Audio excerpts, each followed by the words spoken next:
So hello everyone, আমার খিচুড়ি চ্যানেলে আরও একটি নতুন ভিডিওতে তোমাদের সবাইকে জানাই স্বাগত। আশা করছি সবাই খুব ভালো আছো। তো পুজো তো একদমই দোরগোড়ায় চলে এসেছে, সেই জন্যই এখন সবই পুজো স্পেশাল রেসিপি। আর এটা পুজোর যে কোনো একটা দিনে একটা ডেজার্ট হিসেবে দারুণ যাবে। এটা প্রথম আমি খেয়েছিলাম দিল্লিতে বৃন্দাবনে। আর রাবড়ি তো রাধারানীর খুব পছন্দের, আর আমি রাবড়ি বানাচ্ছি আজকে, আর সেই রেসিপিটাই তোমাদের সঙ্গে শেয়ার করছি। এই নিয়ে আমি সেকেন্ড টাইম বানিয়েছিলাম, প্রথমবার একটা বন্ধুর জন্মদিনে বানিয়েছিলাম, আর এইবারে বাড়িতে এমনি নর্মাল বানালাম, আর সেটাই তোমাদের সঙ্গে শেয়ার করছি।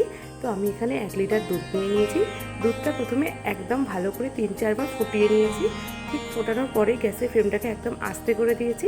আর একটা দেখতেই পাচ্ছ পাতলা কিছু দিয়ে হাওয়া করতে থেকেছি, কারণ আমার কাছে তখন হাত পাখা ছিল না।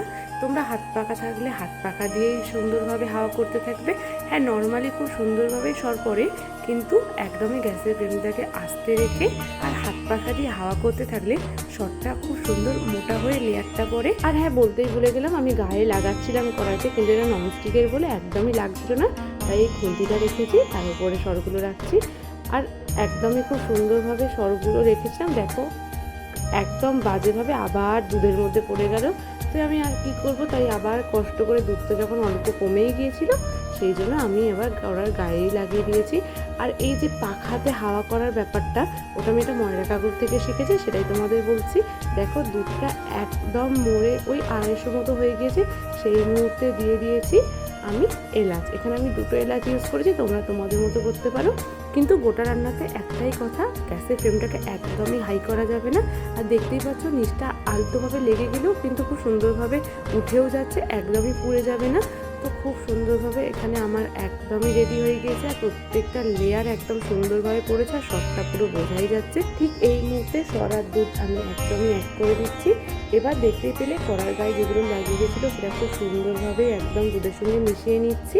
দোকানে এই মুহূর্তে সরগুলোকে, যেহেতু অনেক পরিমাণে দুধ থাকে, সরগুলোকে তুলে কিউব কিউব বা চৌকো চৌকো করে কেটে দেয়।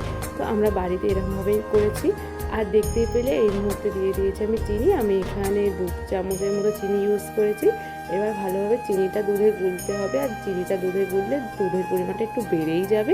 আর গ্যাসের ফ্লেমটাকে আমি একদমই লোতে রেখেছি, হাই একদমই করবেন না। তো এই মুহূর্তে আমি অ্যাড করে দিয়েছি কাজু আর একটু কেশরের ক্লিপসটা নেওয়া হয়নি। তো এই মুহূর্তে একটু গ্যাসের ফ্লেমটাকে হাই করে ফুটিয়ে নিয়েছি। দেখতেই পেলে রাবড়ি একদম রেডি হয়ে গিয়েছে। এবার রাবড়িটাকে একটা বাটিতে রেখে ঠান্ডা হতে দিয়েছি 6 থেকে 7 ঘন্টার জন্য। কেমন লাগলো ও কেমন হয়েছে অবশ্যই বাড়িতে বানিয়ে আমায় জানাবে। ভালো লাগলে লাইক, কমেন্ট অ্যান্ড শেয়ার করবে। আর আমার চ্যানেল নতুন হয়ে গেলে অবশ্যই চ্যানেলটিকে সাবস্ক্রাইব করবে। সবাই ভালো থাকবে, টাটা।